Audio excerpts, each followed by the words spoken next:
Milestone স্কুলের সাধারণ একটা দিন। শিশুরা ক্লাসরুম থেকে ছুটে বেরিয়ে খেলাধুলায় মেতে উঠেছে। হঠাৎ দূরে আকাশ থেকে একটি গর্জন শোনা গেল।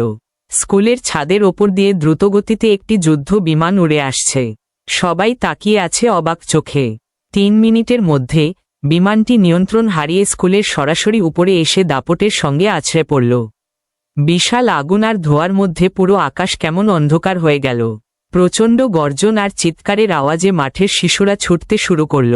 দৌড়াও, বাঁচাও তোমার জীবন, কেউ চিৎকার করল।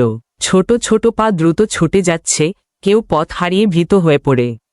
শিক্ষকরা একে একে শিক্ষার্থীদের নিরাপদ জায়গায় নিয়ে যাওয়ার চেষ্টা করল, তবে বৃষ্টি হয়ে আসা ধোঁয়া আর অন্ধকার যেন সমস্ত আশা কুড়িয়ে নিচ্ছিল। সবাই হাতজোড় করে আকাশের দিকে দোয়া করল, যেন ঈশ্বর একটু করুণা দেখান।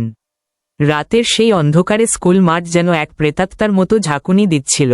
কিন্তু আশ্চর্যের ব্যাপার, ভয় আর ধ্বংসের মাঝেও সবাই একে অপরকে সাহস দিচ্ছিল, হাত ধরে দাঁড়িয়েছিল জীবনের জন্য লড়াই করতে।